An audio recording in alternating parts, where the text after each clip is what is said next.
haven't seen. If you understood what I said, capitalism has this problem. It always has had this problem. The number of people who are capitalists is small. It's way too small.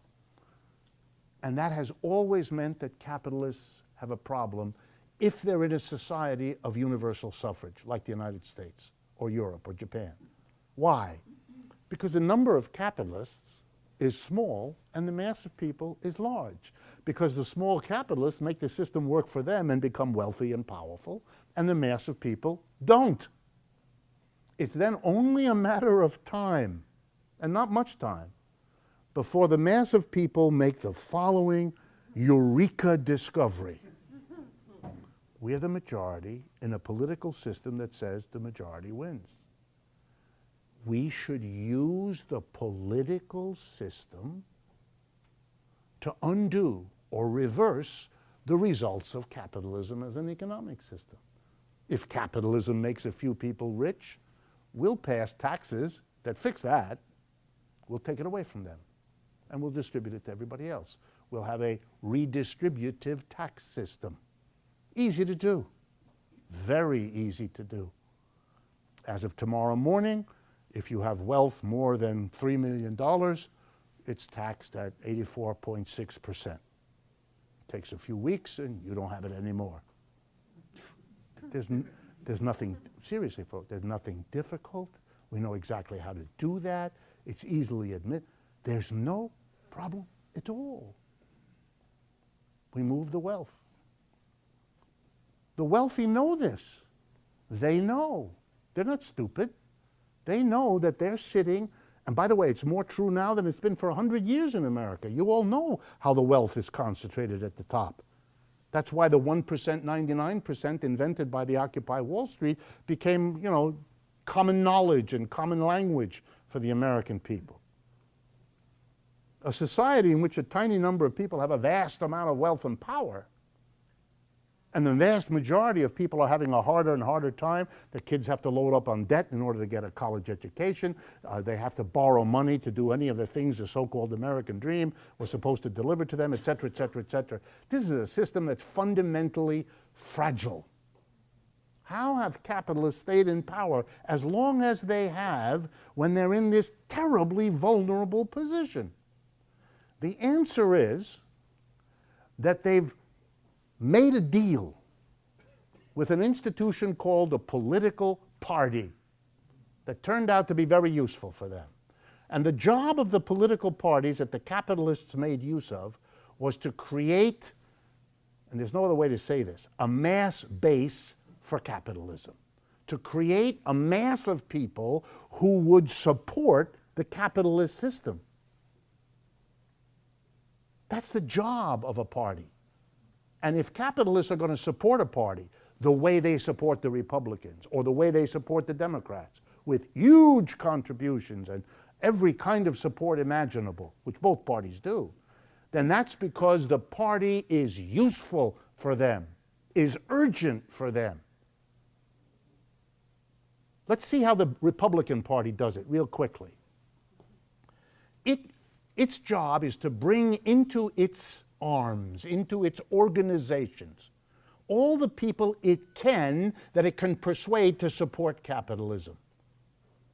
So for example, since capitalism is dominated by a few large corporations, one of the biggest problems capitalism has is the risk that small and medium-sized businesses who are constantly squeezed to death by the big ones turn against them. It's very important that that not happen. That is a very dangerous enemy for big business, the small businesses whom they overcharge, the small businesses for whom they steal the interest at high rates for loans, all the rest of it. They outcompete them by underselling them and all the rest. So one of the things the Republican Party has always done is embrace the medium and small business. And the party has worked closely with associations that do that. The Chambers of Commerce. What a wonderful institution. You're in it if you're a corner sandwich shop, and you're in it if you're a 10,000 person factory at the edge of town. You're all members of the Chamber of Commerce. and you're in the Kiwanis Club, and the Rotarians, and all the rest of that. Very important. These are mass organizations that bring small and big business together. The Republican Party had to, that's not enough. Small and big and medium big is still much too small. So they found another ally in this country. It works differently in each country. They found the ally of the social conservative, the person who is committed to the notion that they're living 1 or 2 centuries back. That everybody is happily married, has 2.5 children, a dog, a station wagon, all of that. Very important. We love that. We believe in family values. If you vote for us, we will recreate the family you imagine you once had. That kind of thing. You know, but very important. We love religion. You're a religion, we love you. And you vote for us and we will help your church. We will help your, we love you. And the deal, or if you like to shoot things that are alive and make them dead, we love guns. We love you with guns. More guns. Here. Take it to bed with you. Take it to school. Sew it into your left leg. We don't care. Because here's the deal. You support free enterprise. You support the capitalist system. You support private enterprise. And we will support you. That's the deal. You vote for the party that endorses the capitalist system with gusto. And when it gets into power, we will not only make it serve us, the big businesses, but we will help them give you some reward. We'll help your little church. We will help you. You gun people, here's some more. Have some more. Things that shoot more bullets in less time. Whatever it is you like, we'll do that. We don't care. That's not our issue. Of course privately we think you're nuts. But it's very important. The base is always difficult. It's always tense. It's never secure. The church people, for example, have for years been very angry at the Republican Party because they think they're being played with, which of course they are. They're being taken for a large, long ride. They're being the mass base for a big business, and the big business gives them a stamp with one of their people on it. Huh? And then they feel terrible. They didn't get the abortion abolished. They didn't get gay marriage stopped. They didn't get the things that they were concerned about because that's never the issue. The job of these parties is to give a mass base. And the Democrats are exactly the same, but it's a different group. The job of the Democrats is to bring in the working class. Always bring in the working class. Bring in the minorities. Bring in the women. Bring in the academics and intellectual. Bring them in.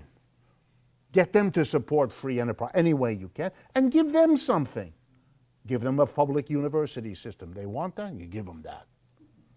The minorities, they want to be able to have lunch at a lunch counter. Give them that. Who cares? Well, we know that there are all kinds of people who care, but the people who are making the decision, they don't care. It's not their issue. That's not what the party's about for them. And it's wonderful to have two parties, because then when one party, for some reason, can't hold its base together so that the people at the top go, hey, this party isn't working real well, you dump them and get the other one. And you play with it until it doesn't break. Then you get and you tell the mass of people, see, when we're not happy, we Americans, with the one party, we got the other party.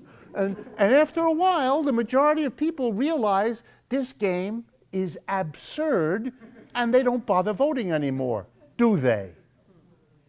Because for them, these are details, they're not that interested. They don't go to church, they don't care much about guns. If gay people want to get married, their reaction is, haven't they suffered enough? I had to do that. That's an old joke, and I had to try that.